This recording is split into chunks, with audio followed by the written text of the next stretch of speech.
नमस्कार, मैं हूं दिवाकर। ऑरेंज वायर में आपका एक बार फिर से स्वागत है।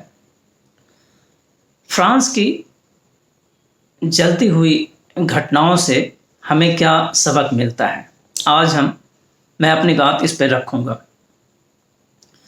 फ्रांस कोई कमज़ोर और छोटा राज्य नहीं है।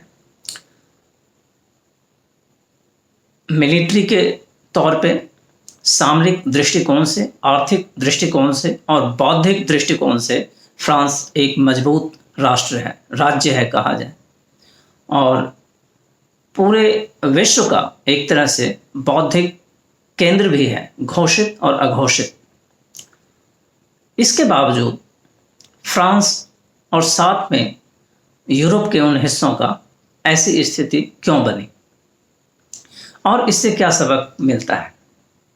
एक बात इससे बिल्कुल स्पष्ट है कि संविधान, केवल और केवल संविधान किसी भी राष्ट्र और समाज की रक्षा नहीं कर सकता।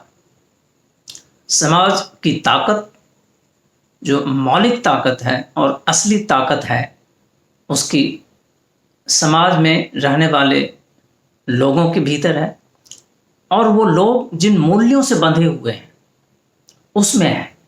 और ये मूल्य कहाँ से आते हैं? संस्कृति से आते हैं। इसीलिए मैं मानता हूँ कि संस्कृति ही वो ताकत है जो राष्ट्र और समाज के रूप में आपके सामने मजबूती से दिखता है और आपको मजबूत रखता है, आपको टूटने से बचाता है।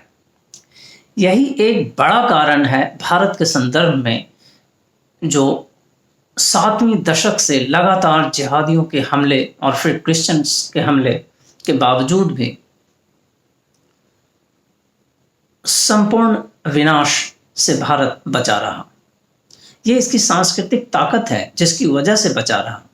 ये कानून और संविधान से नहीं बचा रहा। ऐसा कहने से मेरा तात्पर्य यह कतई नहीं है, बिल्कुल नहीं है कि संविधान का कोई महत्व नहीं है, संविधान की ज़रूरत नहीं है। बिल्कुल ज़रूरत है। एक सामाजिक और राष्ट्रीय जिम्मेदारी को पूरा करने के लिए, वहन करने के लिए एक संवैधानिक जो स्ट्रक्चर बना हुआ है, जो परिकल्पना है, उसकी आवश्यकता है। लेकिन साथ ही साथ समाज की जो आंतरिक ताकत है वो संविधान से प्राप्त नहीं होता है, वो सांस्कृतिक ताकत से प्राप्त होती है। संस्कृति और सभ्यता में जो निरंतरता है उन मूल्यों से प्राप्त होती है। या दूसरे शब्दों में कहें, संविधान जो है उन मूल्यों का निचोड़ है, उन मूल्यों से उपजा हुआ एक डेरिवेटिव है। संविधान से हम समाज नहीं बना हुआ है। समाज में जिन मूल्यों की स्थापना हुई है और जिन मूल्यों की निरंतरता सदियों से बनी हुई है, उन्हीं मूल्यों के आधार पे संविधान का निर्माण होता है और उसमें बदलाव होता है। इसलिए संविधान कोई आखिरी विकल्प नहीं है किसी भी राष्ट्र, राज्य या समाज की सुरक्षा के लिए। और यही चीज़ आज फ्रांस के संदर्भ में परिलक्षित हो रहा है। फ्रांस का संविधान इस बात से बिल्कुल बेखबर है। वो स्वयं को घोषित करता है कि मजहब से राज्य बिल्कुल अलग है, इसलिए मैं भी मजहब मुक्त हूँ और हमें किसी बाहरी ताकत का हमला हमारे ऊपर मजहब के आधार पे होगा, ऐसी उसकी कल्पना से परे है। और यही कारण है कि वो जिहाद जैसी मौलिक कल्पना को समझ नहीं पा रहा है सदियों से, और उसका खामियाजा अभी भुगत रहा है।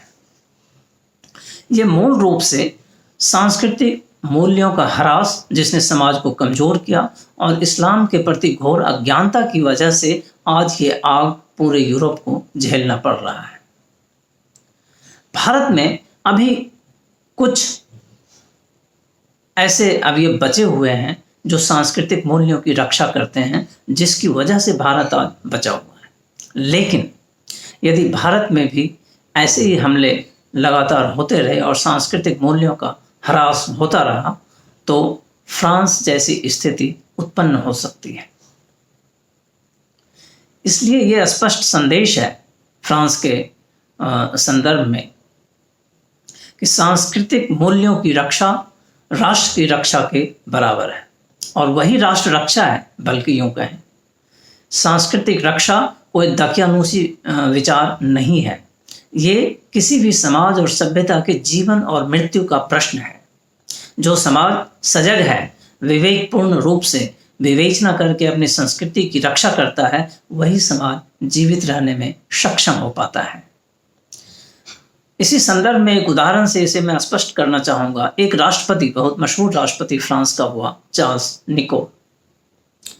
उसे अपनी उदार नीति और लिबरल वैल्यूज पे इतना गर्व था, इतना आच्छादित हो गया वो पूरी तरह से इन विचारों से, कि अल्जीरिया जो उसका कॉलोनी था और जो मूल रूप से इस्लामिक राज्य था, अभी भी है, उसको, निकोल को ये लगा कि मैं अल्जीरिया को मुक्त न करके अल्जीरिया से अच्छे संबंध स्थापित कर सकता हूँ, सामाजिक संबंधों को मजबूत करके, मसलन शादी करके, विवाह करके।